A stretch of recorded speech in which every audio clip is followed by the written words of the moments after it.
Hello, my friends, and welcome back. Thank you very much for being with me again today. Big change, big change. Russia considers mobilizing a lot of people. This is according to the Ukrainians. On two occasions before, when the Ukrainians said that the Russians are on their way to mobilize more, they mobilized. So I kind of believe what the Ukrainians are saying right now, even though, according to the Ukrainians, is Budanov who comes. And Budanov, I thought he was blown up, but he's not. Maybe, I don't know, I'm still waiting. But nevertheless, waiting not to be blown up, but waiting for the confirmation or to be convinced. Right now, I'm 99 convinced that he was not blown up by the Russians as Zaluzny. But it doesn't really matter if it's Budanov or it's Zaluzny or Zelensky. It's just another thing with a different, it's the same thing with another face, that's all. All right, so let's go and see what the Ukrainians are claiming and what could be the implications in defensive and in offensive. Ukrainska Pravda. Today, August 25, 2023. Russia considers mobilizing another 450,000 people, Ukraine's defense intelligence chief. Now, if that happens, you're screwed. I think so, but anyway.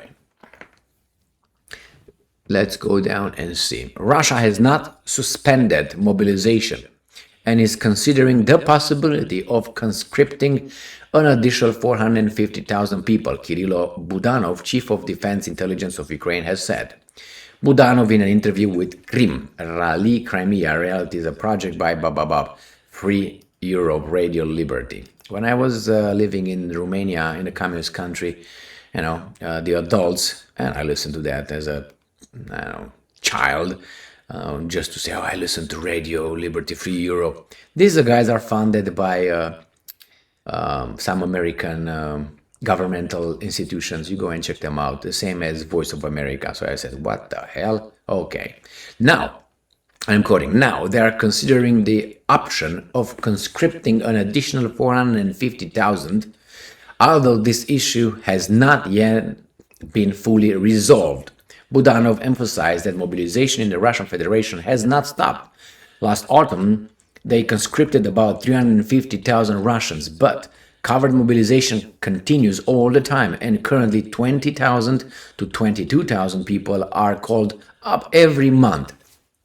And I'm quoting, in itself, this leads to the next question. Why such a number if the losses are, as they say, negligible? Well, you will see that the truth is somewhere in the middle, Budanov explained. And that's correct, I agree with Budanov.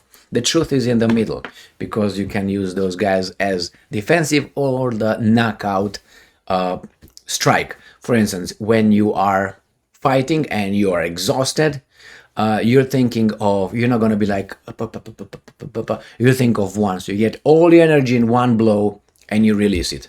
And then you try to recover for, I don't know, get what the other guy has to give you, and then again try another blow.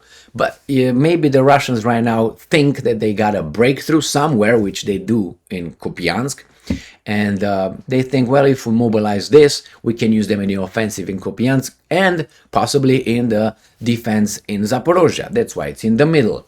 So I don't think the Russians will use this only for defensive means, but also for the offense. And the same thing probably with Ukrainians. I don't know what kind of offensive Ukrainians still have. They claim they broke the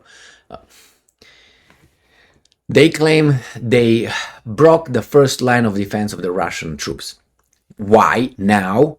Because about 3 days ago, there were a lot of newspapers and the militaries in the United States of America claiming that, hey, we're concerned with you, you're not breaking through. And the next day, they claimed, Zaluzny and then the media in Ukraine that I'm reading, oh yeah, we broke through. It was such a coincidence, And nevertheless, and now you have Milley coming out telling CNN that, I read all that, telling CNN, the Ukrainians broke through the first line of defense. That's what Zaluzny said, because the day before he came out and said, everybody, a lot of people in the West the sponsors and the supporters claimed, oh my God, you're not doing shit. Yeah, we liberated that little village that they now take pictures and show that they liberated. Okay, maybe you liberated, but the problem is you liberated, I think, people that don't want to be liberated. Did you think about that? Anyway, I don't know, I didn't ask them, but it seems to me that if you fight the Kiev forces since 2014, maybe you don't want to be liberated by these guys now. Because when these guys come over, they will be doing the same thing as the, how do you call them, the Soviets did to Ukraine when the Wehrmacht was running towards, or defending, running towards Berlin. Remember that one? Or if you want, there's the same thing the Ukrainians did to when Wehrmacht attacked Barbarossa, remember? Went towards Moscow. When they went over, the Wehrmacht forces were received by most Ukrainians with what? You can see the videos. They don't lie. And what did they do? Yeah, and then you had Bandera and his bunch taking care of business, all right? So then when the Soviets came back, all those guys towards Austria, not Austria, Switzerland, and so on. That's why Bandera, I think he died somewhere in Switzerland or something. Bandera was in 52 or something like that, 54, 50, something like that, didn't he? He didn't die in Ukraine. Well, he couldn't die in Ukraine. He would have been hanged by the balls by the Soviets, probably, certainly. So anyway, he died somewhere in the West. I don't know. That's not my business with Bandera. That's the Polish problem, not mine. They have a problem with that. And here it is. Now, 450,000. That's a lot. I covered the Ukrainians' mobilization and some articles from the West saying that the Ukrainians are running out of men to conscript, to mobilize. Now, that's a problem. The same Budanov. You would run out of them. I wonder why when you run out of them. That means you're decimated, as you say. Now you have the people. I don't know. Zelensky said, hey guys, you gotta find new. It's another article I covered in a previous video. Zelensky said, well, you know what, guys, you have to find methods to accelerate the mobilization, the general mobilization that's been ongoing in Ukraine. It's been ongoing. So, yeah, the Russians bring, but the same with the Ukrainians. It's been like this since what? Before the 24th of February 2022. So, Budanov, yeah, it's in the middle, but the same is for you. But I don't see you advancing with your counteroffensive. But it's okay. The F-16s show up, and those troops that have been training in the Western countries, they want to show up. Unlimited supply of NATO force, of volunteers and trained Ukrainian troops in the West. All right. Thank you very much for being with me again today. I think that the Russians... I think this is my assessment, and I'm not going to be like, oh my God, I know someone else who's always Russia wins, has been winning since February 24th last year. Russia has been winning and destroying Ukraine each and every day, and that's not true, but someone is just like that, and I'm like, you know better. And the other ones, everyone at the beginning, and now it seems like about 90% of the media in the West and these weasels still said, Ukraine is winning, Russia is losing. The same thing. Because now they toned it down about 10%. But it's still, Ukraine is winning. Yes, the Russians are losing. Well, just look on the map.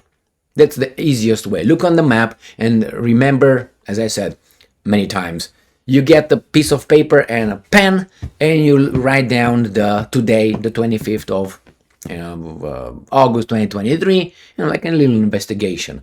And you write down, you write the villages or the settlements they mention.